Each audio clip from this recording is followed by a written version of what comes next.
전도서를 읽다 보면 계속 반복되는 단어 하나가 이렇게 눈에 들어오게 됩니다. 헛되다는 말이죠. 전도서가 이렇게 시작합니다. 전도자가 이르되 헛되고 헛되며 헛되고 헛되니 모든 것이 헛되도다. 헛되다는 말을 무려 5번이나 반복하면서 전도서가 시작되고 있습니다.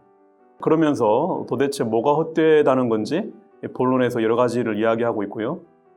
그러면서 전도서가 또 이렇게 마무리됩니다. 전도자가 이르되 헛되고 헛되도다 모든 것이 헛되도다. 이처럼 전도서는 헛되다로 시작해서 헛되다로 마치는 책입니다. 헛되다로 번역된 히브리어 단어는 헤벨입니다.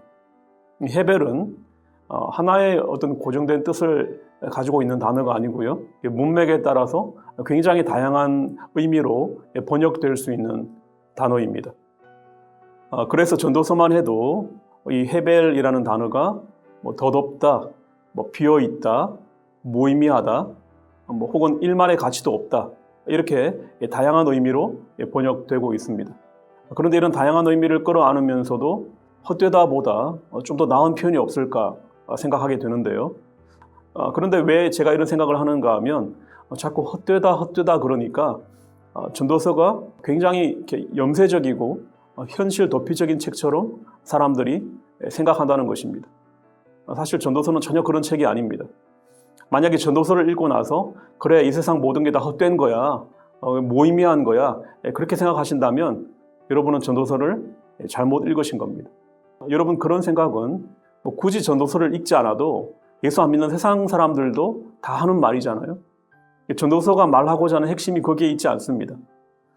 저는 이런 오해를 줄이고 전도서의 본래 의도를 좀 잘 드러내기 위해서 이 헤벨을 어떻게 번역하면 좋을까 생각하게 되는데요. 여러 가지 표현들이 있겠지만 저는 만족함이 없다. 이것이 헤벨을 좀 더 잘 표현한 단어가 아닌가라는 생각을 하게 됩니다. 실제로 전도서를 읽어보면 이 전도자의 마음을 만족시키지 못하는 것들에 대해서 계속 이야기합니다. 온갖 종류의 육체적인 혹은 심리적인 쾌락을 끝까지 추구해봐도, 혹은 막대한 부를 추구해서 화려하고 웅장한 건물을 짓고 또 아름다운 정원을 가꾸고 또 수많은 남녀 종들을 거느려봐도, 혹은 공부를 열심히 해서 최고의 지혜와 통찰을 얻는다 해도, 심지어는 정의를 추구하고 선을 추구해서 많은 사람들에게 존경을 받고 명예를 누린다 해도 그 모든 것들이 잠시의 만족과 기쁨을 줄 수 있을 뿐 이내 그 만족과 기쁨이 사라지더라는 것이죠. 여기서 전도서가 정말 말하고 싶은 게 뭔가 하면 인간은 이 세상 그 무엇으로도 만족하지 못하는 존재, 세상 그 무엇으로도 채워지지 않는 그 크고 깊은 갈망을 가진 존재라는 것입니다. 간혹 사람들은 인간이 짐승보다 못하다 그런 말을 합니다. 짐승도 배가 차면 만족할 줄 아는데 인간은 배가 불러도 자꾸 더 먹으려 하고 먹지 못하면 싸가지고라도 가지고 가려고 하니까 인간이 짐승보다 못하다 그런 말을 하는데요. 이것은 인간에 대한 굉장히 좀 피상적인 관찰입니다. 생각해보면 인간이 지금 당장의 것들로 만족하지 않고 더 좋은 것, 더 나은 것을 계속 바라고 갈망했기 때문에 거기서 사실은 문명이 시작되고 문화와 기술이 발전하게 된 것입니다. 인류가 자연의 힘에 정복당하지 않고 자연을 극복하면서 개발하고 성장하게 된 것이죠.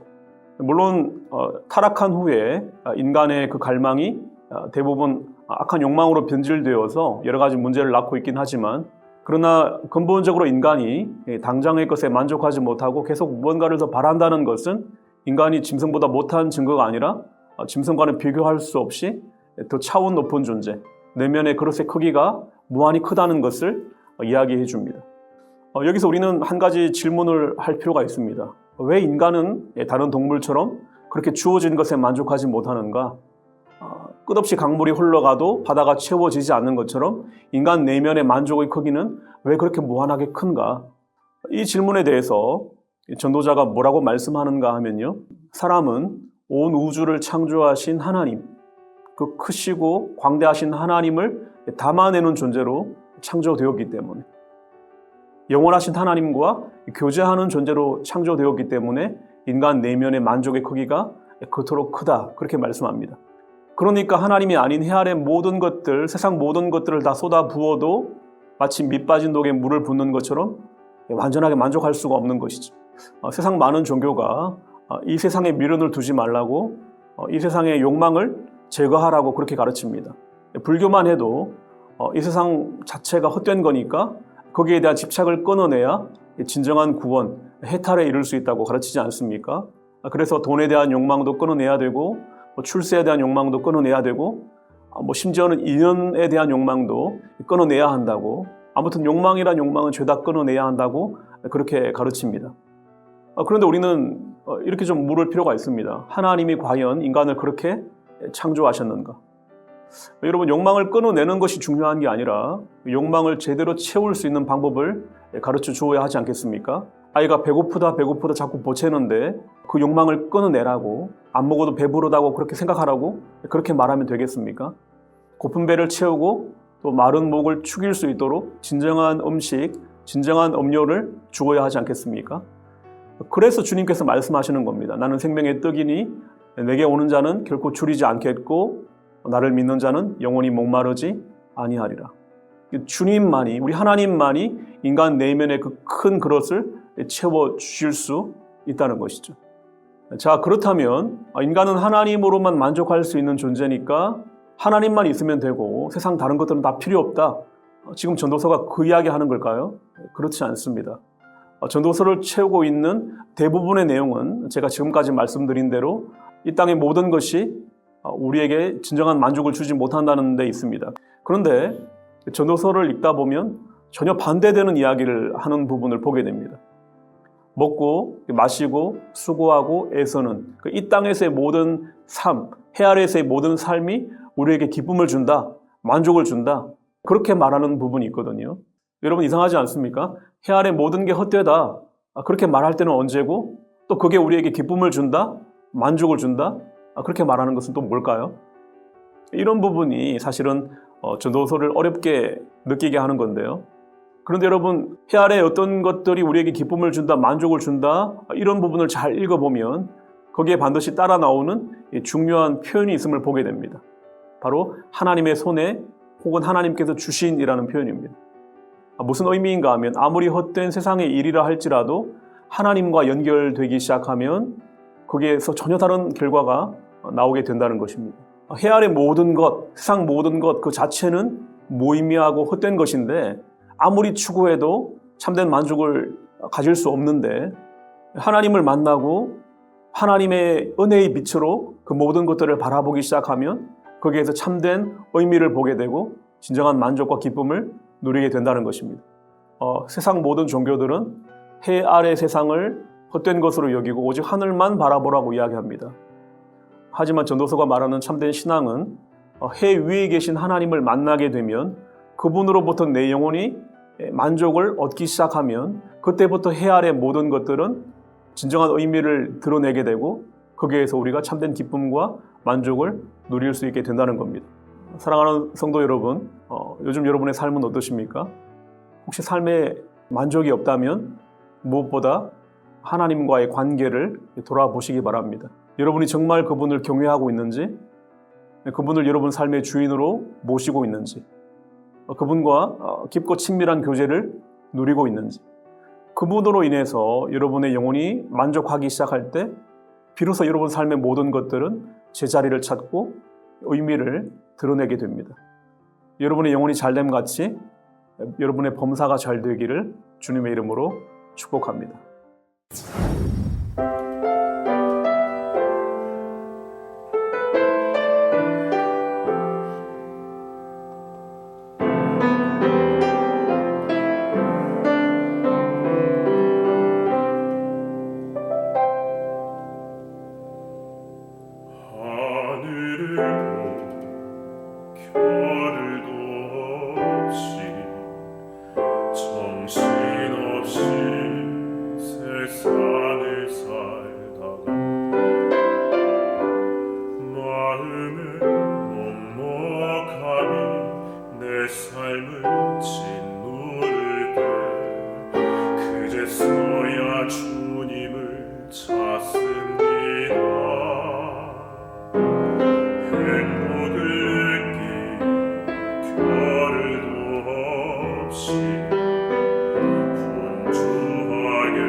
사함대에 오신 여러분을 환영합니다. 지난번에 이어서 지난번에는 교육부를 했거든요. 이번에는 국내 선교부 또 세계 선교부 사역자들과 함께해서 너무 반갑습니다. 먼저 소개하는 시간을 좀 갖도록 하겠습니다. 먼저 세계 선교부 소개해 주시죠. 세계 선교부를 섬기고 있는 이치석 안수 집사입니다. 반갑습니다. 네, 네, 우리 국내 선교부. 네. 국내 선교부를 섬기고 있는 박장옥 안수 집사입니다. 저도 국내 선교부 3년차 섬기는 홍미경 권사입니다. 네, 반갑습니다. 사실은 교회 안에 중요한 사역 가운데 하나가 전도와 선교거든요. 근데 제가 이제 여쭤보고 싶은 것은 그 국내 선교부나 해외 선교부 섬기게 된 계기와 또 내가 이렇게 섬겼더니 이렇게 보람이 있었다. 야, 이건 너무 기쁘다 하는 것들이 있다면 간략하게 먼저 한번 소개시켜 주셨으면 좋겠어요. 우리 이치석 집사님. 세계 선교부를 섬기게 된 계기는 아내가 먼저 예수를 믿기 시작해갖고 저희 집안은 대대로 불교 집안이었습니다. 네. 그래서 예수를 알고자 먼저 했었고 그러다가 우연한 기회에 캄보디아 선교를 가게 됐고 단기 선교하시고. 예, 단기 선교 갔다 온 그 이후에 계속 단기 선교를 이제 캄보디아로 가게 됐는데 네.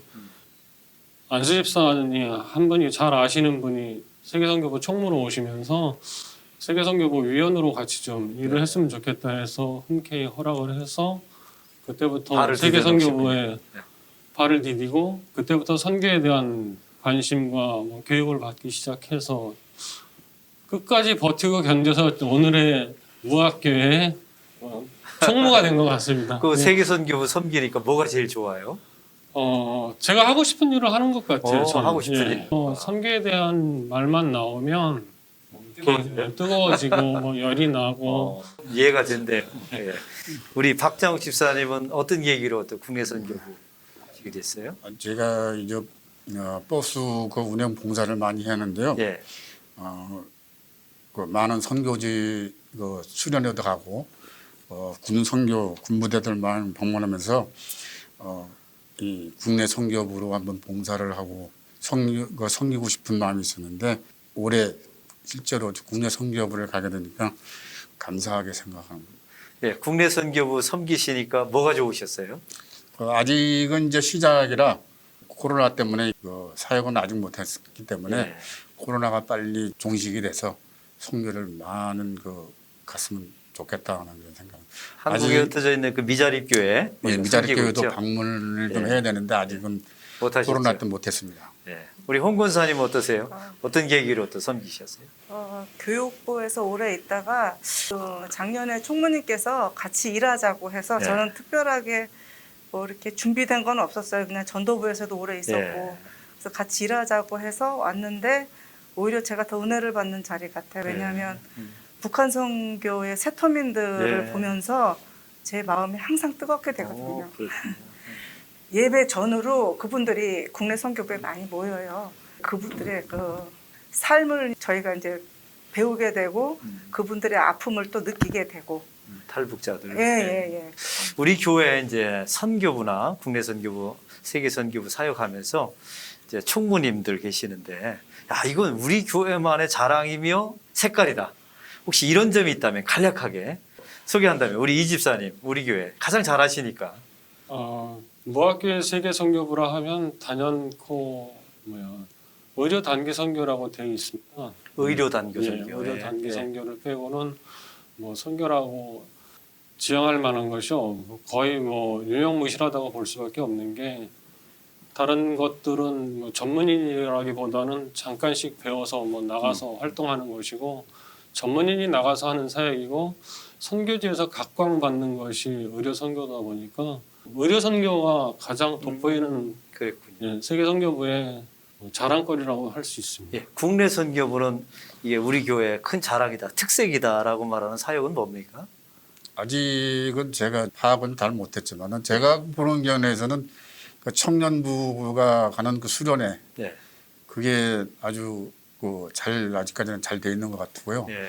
선교부에서는 아직 가보지를 않아서 이게 교구나 이런 데서 같이 협력을 해서 같이 가면은 더 보람되지 않을까 예. 그런 생각을 좀 해봤습니다. 그렇죠. 앞으로 저희가 그런 계획이 있죠. 그러면 코로나19를 겪으면서 그 선교지 선교사님들하고 계속 소통하시잖아요. 네네. 그들이 가장 원하는 게 혹시 우리가 후원해 줄 때 가장 필요로 하는 것이 뭐라고 주로 우리한테 부탁하시던가요? 이제 정말 필요한 것은 오히려 선교사님들이 말씀을 못해 주시는 경우가 굉장히 많이 있습니다. 못 해주신다고요? 예. 혹시 왜냐하면, 한다면 눈치챌 거 아니에요? 예, 왜냐하면 네.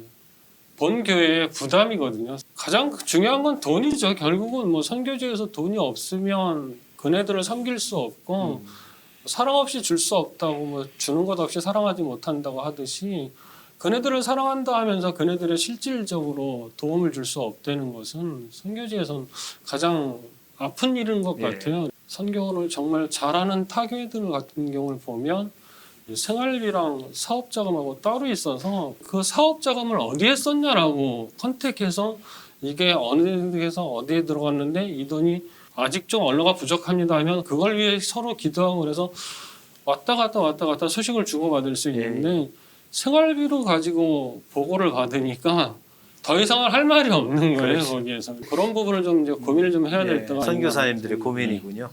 이제 이 현실을 아셨죠? 이제 선교사님들을 도우는데 생활비만 보내지 사역비를 어떤 구분해서 따로 보내지는 않는 시스템이라는 거예요. 국내 선교부는 코로나19 때 우리 국내 어려운 교회들 많잖아요. 네. 우리 집사님 통화하시면서 뭐가 제일 어렵다고 그래요? 세계 성부에서 좀 거의 다 말씀을 드린 것 같은데 물질이죠. 네. 이 매달 우리가 후원해 주는 돈 가지고는 생활이 어렵지 않습니까? 예. 농촌 위아래 교회라는 게 굉장히 열악합니다. 젊은 사람들이 없어요. 네. 그 노인들 뭐 한 20, 30명, 많은 데가 20, 30명이고 한 10명 이렇게 다 노인들이거든요. 예. 그런 그 환경 속에서 어떻게든지 그 전도를 하고 복음을 전파하려고 하는 목사님들 보면은 정말 힘들어 하십니다. 저희 무학교에서도 다 지원을 해주지만 여기서 더 이상 더 많은 거를 지원해 주면 얼마나 좋겠습니까? 어디 한 군데만 특정해서 해줄 수 있는 것도 아니고 예. 방문도 해보고 이렇게 가보면은 역시 물질적으로 물질적인 많은 도움을 어려움이 있군요. 요청하는 거. 예. 그러면 이제 우리가 이제 대담 프로 하면서 담임 목사하고 지금 함께 하잖아요. 이제 앞으로 저도 15년 동안 우리 교회 목회를 끌어갈 텐데, 우리 교회는 이렇게 오래 그 사역을 하고 계셨으니까 이런 부분으로 갔으면 좋겠다라는 걸 심플하게 원 포인트로만 설명한다면, 어느 한 방향을 딱 짚는다면 전략이든 정책이든 돈은 그 중에 하나일 테고요. 정한다면 어떤 것을 요구하고 싶으세요? 선교부에서 선교사를 파송할 때 각 나라의 수도로 파송하는 것은 지양했으면 좋겠다는 생각을 항상 하고 있었습니다. 각 나라의 수도로는 너무 많은 선교사들이 지금 편집돼 있는데 최근에 저희들 이집트 선교사님이나 케냐 선교사님 이렇게 가는 거 보면 수도가 아닌 지방으로 내려가셔서 그런 방향성이 좀 맞는 것 같은데 그냥 저희들 무학교에 하나의 틀로 만들어서 파송 선교사든 협력 선교사든 수도가 아닌 이외의 지역으로 가는 그 부분에 대해서 좀 지속적인 후원을 해줬으면 좋겠고, 만약에 우리 교회가 선교 지향적인 교회로 이제 간다면 목회자가 어느 부분을 이렇게 도와드렸으면 좋겠다 생각하세요? 당회장 목사님의 의중이 가장 중요한 것 같아요. 제가 볼 때는 하나의 바람이 있다면 저 같은 훈련을 받은 사람이 좀 많아졌으면 좋겠고 훈련을 받으신 분이 많이 있을 거라고 저는 보는데 그런 분들이 세계선교부에 오셔서 많이 섬겨주시고 많이 조언을 해주셨으면 좋겠다는 생각이 듭니다. 감사합니다. 우리 국내 선교부는 혹시 그 목회자들한테 요청하고 싶은 내용들이 혹시 있으시면? 관심도 많이 가져주셨지만 네. 저희가 요번에 6월 달쯤에 해가지고 예. 아무리 코로나 상태라지만은 그 미자립 교회 몇 군데를 좀 방문을 해보려고 합니다. 같이 식사는 같이 못할지언정 한 바퀴 돌아 위로하시겠다는 좀 위로다 그래서 그때 담임 목사님도 같이 동행해 주셨으면 아주 좋죠. 그러면 그쪽 미자립 교회 그 목사님 목회하시는 분들도 큰 힘이 되지 않을까 그렇게 생각하고 좀 그때 가서 요청 한번 드려볼까 합니다. 이제 저의 목회 비전을 이제 잠시 말씀드리면 이제 심플하게 드릴게요. 먼저 국내 선교부는 저는 이렇게 생각합니다. 그 한국 교회 자산은 사실은 미자립 교회들이에요. 그들이 성장했기 때문에 사람을 키워서 도시 교회로 보내줬기 때문에 도시 교회가 이렇게 발전한 거거든요. 여기 한번 보세요. 교인들 구성원들을 보면 다 지방 교회에서 다 활동하다가 서울로 상경해서 서울교회 모인 거예요. 그래서 한국교회가 지방교회 또 특별히 지방 농촌, 농어촌 교회에 대한 책임감이 있어야 된다고 생각하고 이게 우리의 영적 자산이다. 이런 마인드가 또 굉장히 중요하고요. 또 한 가지는 우리 교회가 앞으로 여름이 되면 이제 겨울이나 이렇게 단기 선교 가는 팀들이 있지만 여름에도 있지만 여름에는 중점적으로 국내 선교를 가서 어느 교회를 가냐? 우리 교회가 후원하고 있는 미자립 교회 가서 농활도 해주고 청년부와 조인해서 성경학교도 해주고 이걸 아예 뭐 6개, 5개 교회를 팀을 딱 짜서 발대식을 해서 동시에 보내는 이런 사역을 하는 게 제 또 꿈이고요. 또 한 가지는 그 미자립 교회들이 다 그 지방 농어촌 교회들이 자기 생산품들이 있어요. 근데 이걸 판매하고 수익을 얻는 구조가 굉장히 열악합니다. 제가 시골 교회 목사들이 알거든요.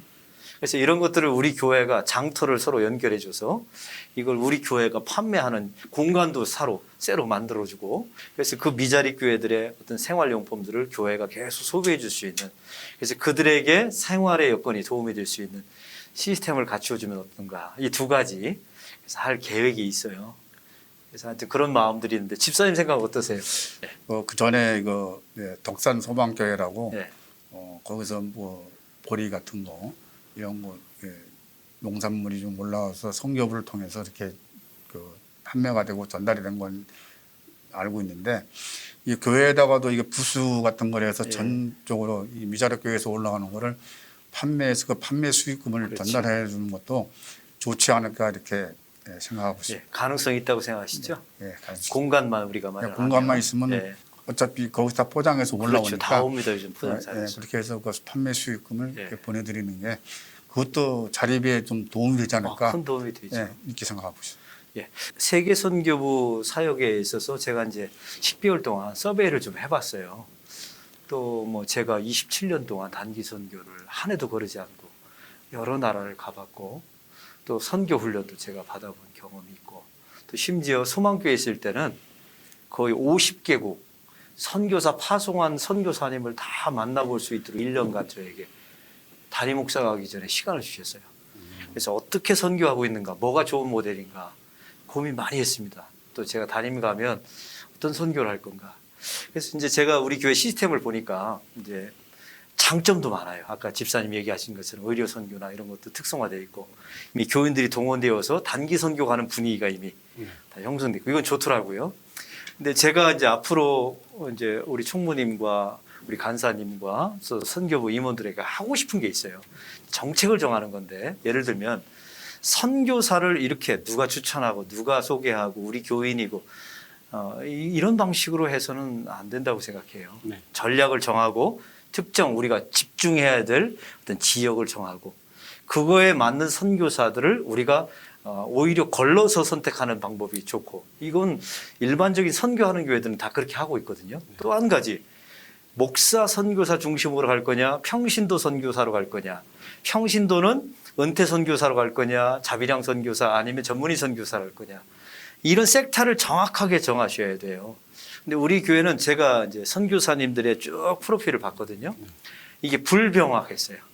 그래서 제가 앞으로 이제 협의를 해서 제 꿈은 평신도 선교사로 가는 게 제 꿈이에요. 목사 선교사는 이미 충분하다고 생각해요. 네, 우리 현지 안에서 요구하는 게 목사 선교사를 요구하지 않아요. 네. 오히려 평신도 전문의 선교사, 자비량 선교사, 아니면 직능 선교사, 아니면 리타이어한 은퇴 선교사들을 많이 원하죠. 그래서 그런 방향으로 교회가 가고 또 물질을 후원할 수 있으면 후원할 수 있는 길을 열고요. 또 한 가지는 자꾸만 우리나라 선교사들이 가서 뭔가 하려고 하는데 그것을 최소한으로 줄이고 현지 사역자들을 키우는 쪽으로 가야 된다고 생각해요. 맞습니다. 그게 학교든 아니면 어떤 시스템이든. 그래서 우리가 어떻게든 현지 있는 목회자들을 개발해서 신학교로 보내서 목사를 만들지 아니면 전문인 어떤 그 안에 사역자로 만들어서 그들을 도와줄 수 있는 시스템을 갖춰야 돼요. 이게 그래야 오래 갑니다. 우리는 언젠가 빠져나오거든요. 그러면 현지에 남아서 그걸 끝까지 감당할 사람은 자국민들이에요. 그래서 그런 방향. 또 한 가지는 제가 아주 당혹스러운 게 있었어요. 뭐냐면 우리 선교는 이렇게 하는데 컴패션이 들어와서 100 몇 명을 후원하고 있더라고요. 저는 왜 교회가 이렇게 이원화됩니까? 저는 컴패션 그 아이를 이제 예를 들면 내년까지 우리가 한다 하고 중지시키고 우리 선교지에 있는 그 교회 학교 아이들이 있잖아요. 그걸 온 교인들이 작정해서 한 400~500명을 우리가 컴패션처럼 지속적으로 그 아이들의 장학금을 대주고 또 그 아이들이 어떻게 자라 있는가 매년 단기 선교 가서 확인하고 이래야 되는데 이게 분리가 돼 있더라고요. 이거 굉장히 당혹스러웠어요, 저는. 네. 컨벤션 저 아이들을 만난 적도 없고 그냥 물집만 가고 또 어떻게 집행되는지도 우리가 확인한 적도 없고 이렇게 되면 안 된다고 생각해요. 그리고 또 한 가지는 아까 선교지 현장에 있는 원주민들은 굉장히 이게 자립이 안 돼요. 네. 그래서 농장이나 공장이나 뭐 떡 공장이나 빵 공장이나 바나나 공장이나 이렇게 스스로 자립할 수 있는 생활 공동체를 교회가 마련해 줘야 합니다. 네. 그래야 그들도 자립. 우리나라 국내 선교도 똑같아요. 자립이 안 되잖아요. 그러니까 계속 의존하게 되고 이런 시스템. 그리고 또 한 가지는 선교 지향적인 교회일까? 우리 교회가. 두 가지 이유 때문에 제가 이거 죄송합니다. 이거 방송으로 다 나가기 때문에 첫째, 특정한 분들만 이렇게 단기 선교 가고 관심이 있어요. 교회 전체에다가 관심을 갖게 하려면 제 꿈입니다.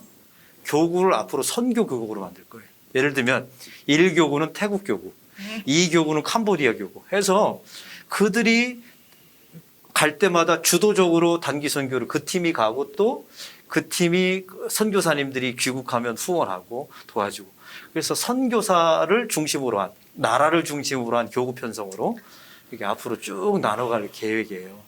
그리고 결국은 또 단기 선교도 마찬가지입니다. 우리 교회 보니까 의료 선교하죠. 그다음에 공연도 많이 하시더라고요.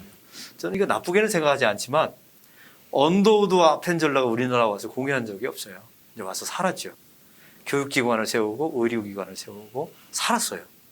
그러니까 우리도 그런 마인드로 그래서 떠돌이식으로 돌아가는 게 아니라 우리 잘하고 있어요. 지금 캄보디아 가는 팀은 앞으로 15년 동안 캄보디아를 계속 가서 섬기는 거예요. 그래서 그곳이 어떻게 성장하는가 자립하는가를 쭉 보고 이런 시스템으로 우리 교회가 간다면 아마 선교지향적인 교회가 되지 않을까. 또 한 가지는 지금 교인들이 선교 헌금만 내는 걸 가지고 지금 선교 사역비 진행하고 있잖아요. 네. 이거 고갈됩니다.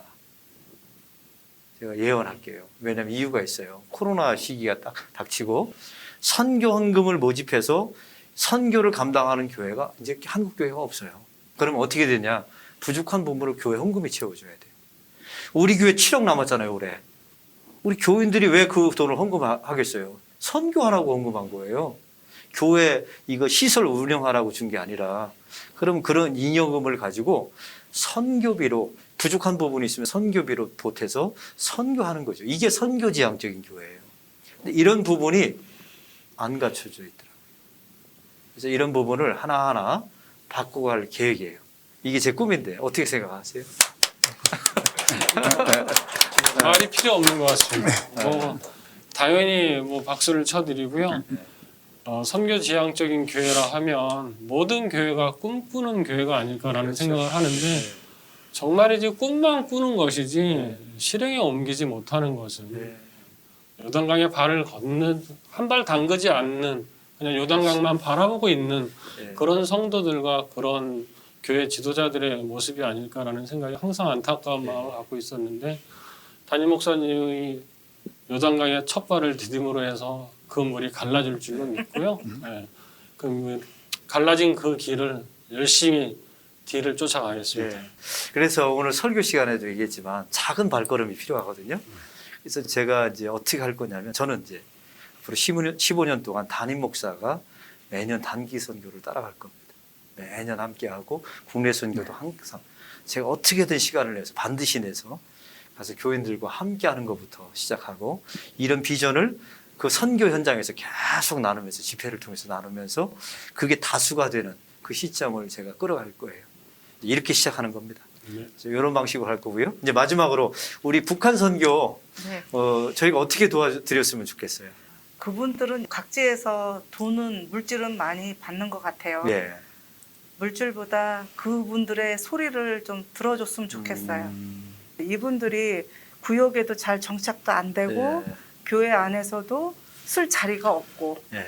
그리고 이분들이 한국까지 오는 과정을 다 얘기하는데 그러면서 무학교에서 예수를 잘 믿어보겠다고 왔는데 그게 또 잘 안 되고 예. 그러면서 제 생각에는 상담사분이 좀 계셨으면 참 네. 좋겠다. 그런 제가 답해줄 수 없는 말들이 너무 많았어요. 예. 예. 울부짖는 그런 소리를 예. 같이 가슴에 담았으면 좋겠다고요. 그래서 상담하는 사람들 필요하다고 네. 그러시군요. 그러다 보면은 아무래도 뭐 중국에서부터 뭐 베트남 어디로 다 거쳐서 엉망진창된 상태에서 그래도 무학교에 오셨잖아요. 예. 근데도 이분이 정말 예수님 때문에 온 것도 아니고 일단 사람들이 무작정 나온 거죠. 그리웠고 무작정 나온 거죠. 예, 그리고 뭐 일단 공동체 안에 들어가서 살고 싶어서 온 사람들인데 그분들의 마음을 좀 만져줄 수 있는 교회 안에서도 찾을 수도 예. 있고 하여튼 그러면서 구역에도 좀 잘 들어가서 예. 정착할 수 있고 교회 안에서의 공동체 안에서도 발도 좀 붙일 수 있고 도와드렸습니다. 예. 그러면 혹시 네. 우리 교회가 지금까지 탈북민을 어떤 간증이나 예. 살아온 이야기를 어떤 예배 시간에 할 수 있는 기회를 주신 적 있나요? 죄송하지만 저는 잘 못 들어봤고 공연하는 거는 봤습니다. 공연 말고요. 예. 그런 얘기는 잘 못 그러면 제가 들었습니다. 수요 예배 때 네. 제가 최근에 앞으로 세워드릴 테니까 사람 한 분 물색해 주세요. 그분이 어떻게 살아왔는지, 예수 믿어서 뭐가 좋았는지 예. 제가 수요 시간에, 예배 시간에 꼭 세워드릴게요. 알겠습니다. 아니, 그러고 싶은 마음이 갑자기 생겼어요. 예. 감사합니다.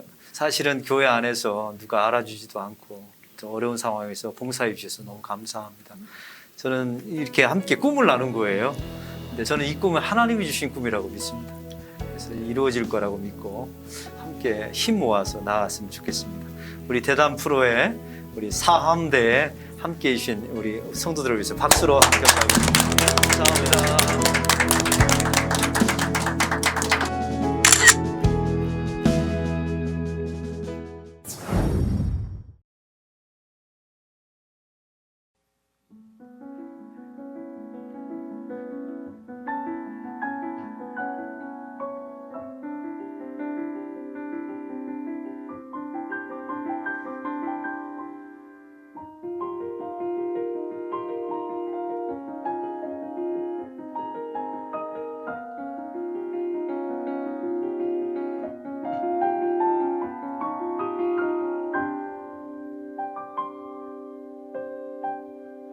주 하나님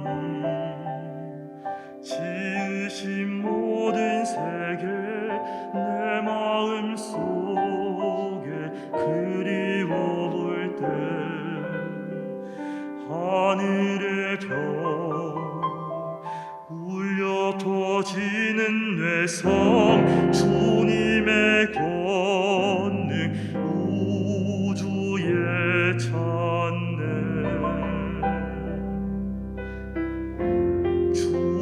주님의 높고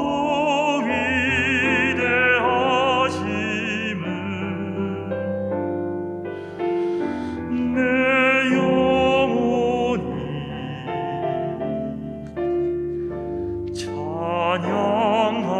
찬양하네 주님의 높고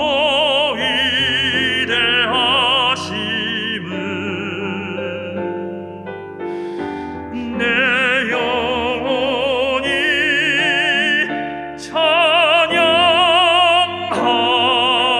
찬양하네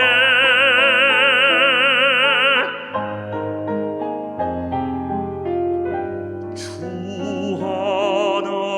하나님 독생자 아낌없이 우리를 위해 보내주셨네 십자가에 피 흘려 죽으신 주 내 모든 죄를 구속하셨네 나 같은 죄인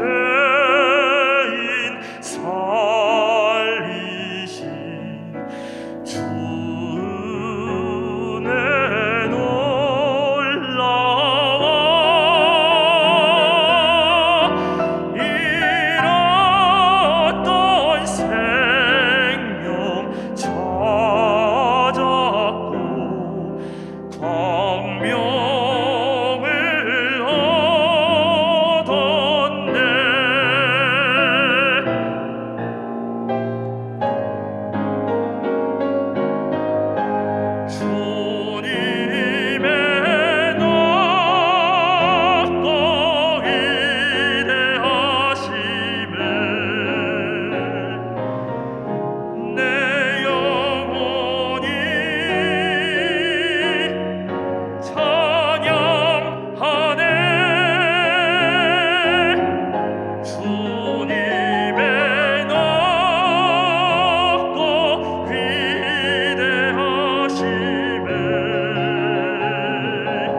때 능력의 주님 바라보아라.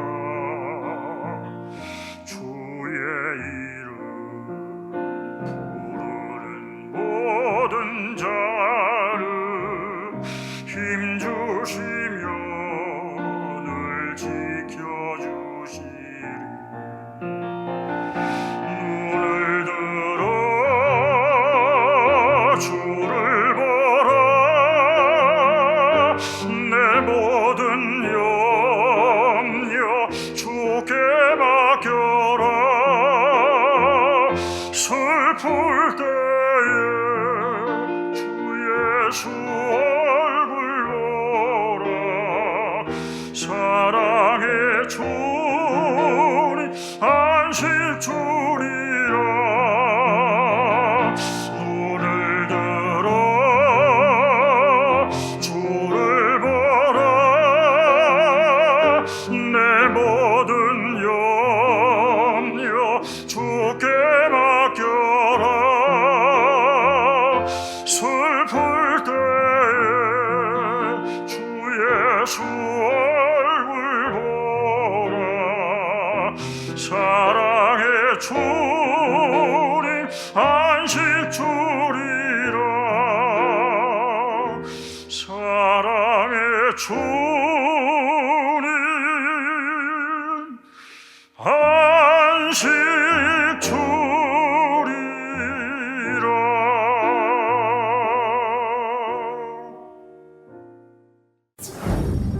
창세기 28장. 이삭이 야곱을 불러 그에게 축복하고 또 당부하여 이르되 너는 가나안 사람의 딸들 중에서 아내를 맞이하지 말고 일어나 밧단 아람으로 가서 내 외조부 부두엘의 집에 이르러 거기서 내 외삼촌 라반의 딸 중에서 아내를 맞이하라.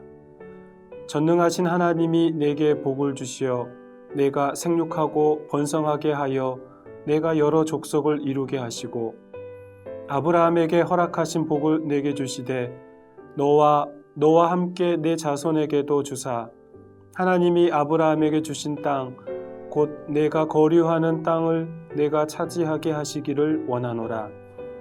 이에 이삭이 야곱을 보내매 그가 밧단 아람으로 가서 라반에게 이르렀으니 라반은 아람 사람 부두엘의 아들이요 야곱과 에서의 어머니 리브가의 오라비더라. 에서가 본즉 이삭이 야곱에게 축복하고 그를 밧단 아람으로 보내어 거기서 아내를 맞이하게 하였고 또 그에게 축복하고 명하기를 너는 가나안 사람의 딸들 중에서 아내를 맞이하지 말라 하였고 또 야곱이 부모의 명을 따라 밧단 아람으로 갔으며 에서가 또 본즉 가나안 사람의 딸들이 그의 아버지 이삭을 기쁘게 하지 못하는지라. 이에 에서가 이스마엘에게 가서 그 본초들 외에 아브라함의 아들 이스마엘의 딸이요 느바요의 누이인 마할랏을 아내로 맞이하였더라. 야곱이 브엘세바에서 떠나 하란으로 향하여 가더니 한 곳에 이르러는 해가 진지라. 거기서 유숙하려고 그곳에 한 돌을 가져다가 베개로 삼고 거기 누워 자더니 꿈에 본즉 사닥다리가 땅 위에 서 있는데 그 꼭대기가 하늘에 닿았고 또 본즉 하나님의 사자들이 그 위에서 오르락 내리락 하고 또 본즉 여호와께서 그 위에 서서 이르시되 나는 여호와니 너의 조부 아브라함의 하나님이요 이삭의 하나님이라. 내가 누워있는 땅을 내가 너와 내 자손에게 주리니 내 자손이 땅의 티끌같이 되어 내가 서쪽과 동쪽과 북쪽과 남쪽으로 퍼져나갈지며 땅의 모든 족속이 너와 내 자손으로 말미암아 복을 받으리라. 내가 너와 함께 있어 내가 어디로 가든지 너를 지키며 너를 이끌어 이 땅으로 돌아오게 할지라. 내가 내게 허락한 것을 다 이루기까지 너를 떠나지 아니하리라 하신지라. 야곱이 잠이 깨어 이르되 여호와께서 과연 여기 계시거늘 내가 알지 못하였도다.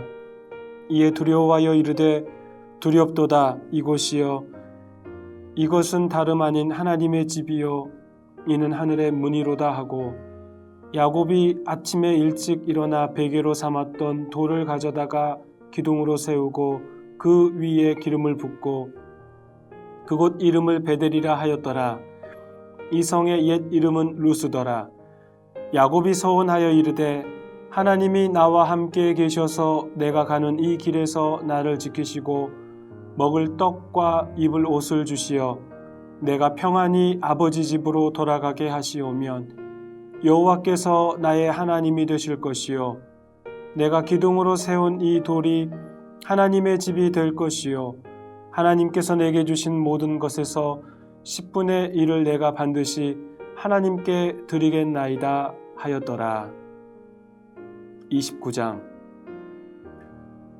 야곱이 길을 떠나 동방 사람의 땅에 이르러 본즉 들에 우물이 있고 그 곁에 양 세 떼가 누워 있으니 이는 목자들이 그 우물에서 양 떼에게 물을 먹임이라. 큰 돌로 우물 아귀를 덮었다가 모든 떼가 모이면 그들이 우물 아귀에서 돌을 옮기고 그 양 떼에게 물을 먹이고는 우물 아귀 그 자리에 다시 그 돌을 덮더라. 야곱이 그들에게 이르되 내 형제여 어디서 왔느냐? 그들이 이르되 하란에서 왔노라. 야곱이 그들에게 이르되 너희가 나홀의 손자 라반을 아느냐? 그들이 이르되 아노라. 야곱이 그들에게 이르되 그가 평안하냐? 이르되 평안하니라. 그의 딸 라헬이 지금 양을 몰고 오느니라. 야곱이 이르되 해가 아직 높은즉 가축 모일 때가 아니니 양에게 물을 먹이고 가서 풀을 뜯게 하라. 그들이 이르되 우리가 그리하지 못하겠노라. 때가 다 모이고 목자들이 우물 아귀에서 돌을 옮겨야 우리가 양에게 물을 먹이느니라. 야곱이 그들과 말하는 동안에 라헬이 그의 아버지의 양과 함께 오니 그가 그의 양들을 치고 있었기 때문이더라. 야곱이 그의 외삼촌 라반의 딸 라헬과 그의 외삼촌의 양을 보고 나아가 우물 아귀에서 돌을 옮기고 외삼촌 라반의 양떼에게 물을 먹이고 그가 라헬에게 입맞추고 소리내어 울며 그에게 자기가 그의 아버지의 생질이요 리브가의 아들 됨을 말하였더니 라헬이 달려가서 그 아버지에게 알림해 라반이 그의 생질 야곱의 소식을 듣고 달려와서 그를 영접하여 안고 입맞추며 자기 집으로 인도하여 드리니 야곱이 자기의 모든 일을 라반에게 말하매 라반이 이르되 너는 참으로 내 혈육이로다 하였더라. 야곱이 그 한 달을 그와 함께 거주하더니 라반이 야곱에게 이르되 내가 비록 내 생질이나 어찌 그저 내 일을 하겠느냐. 내 품삯을 어떻게 할지 내게 말하라. 라반에게 두 딸이 있으니 언니의 이름은 레아요 아우의 이름은 라헬이라. 레아는 시력이 약하고 라헬은 곱고 아리따우니 야곱이 라헬을 더 사랑함으로 대답하되 내가 외삼촌의 작은 딸 라헬을 위하여 외삼촌에게 7년을 섬기리이다. 라반이 이르되 그를 내게 주는 것이 타인에게 주는 것보다 나으니 나와 함께 있으라. 야곱이 라헬을 위하여 7년 동안 라반을 섬겼으나 그를 사랑하는 까닭에 7년을 며칠같이 여겼더라. 야곱이 라반에게 이르되 내 기한이 찼으니 내 아내를 내게 주소서. 내가 그에게 들어가겠나이다. 라반이 그곳 사람을 다 모아 잔치하고 저녁에 그의 딸 레아를 야곱에게로 데려가매 야곱이 그에게로 들어가니라. 라반이 또 그의 여종 실바를 그의 딸 레아에게 시녀로 주었더라. 야곱이 아침에 보니 레아라 라반에게 이르되 외삼촌이 어찌하여 내게 이같이 행하셨나이까? 내가 라헬을 위하여 외삼촌을 섬기지 아니하였나이까? 외삼촌이 나를 속이심은 어찌 됨이니이까? 라반이 이르되 언니보다 아우를 먼저 주는 것은 우리 지방에서 하지 아니하는 바이라. 이를 위하여 7일을 채우라. 우리가 그도 내게 주리니 내가 또 나를 7년 동안 섬길지니라. 야곱이 그대로 하여 그 7일을 채우매 라반이 딸 라헬도 그에게 아내로 주고 라반이 또 그의 여종 빌하를 그의 딸 라헬에게 주어 시녀가 되게 하매 야곱이 또한 라헬에게로 들어갔고 그가 레아보다 라헬을 더 사랑하여 다시 7년 동안 라반을 섬겼더라. 여호와께서 레아가 사랑받지 못함을 보시고 그의 태를 여셨으나 라헬은 자녀가 없었더라. 레아가 임신하여 아들을 낳고 그 이름을 르우벤이라 하여 이르되 여호와께서 나의 괴로움을 돌보셨으니 이제는 내 남편이 나를 사랑하리로다 하였더라.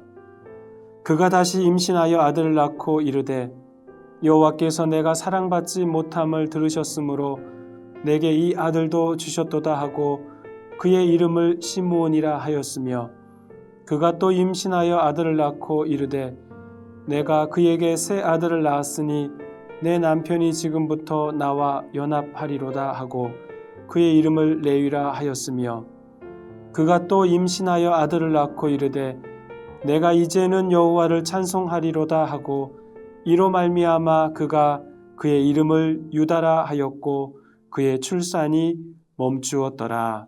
아멘.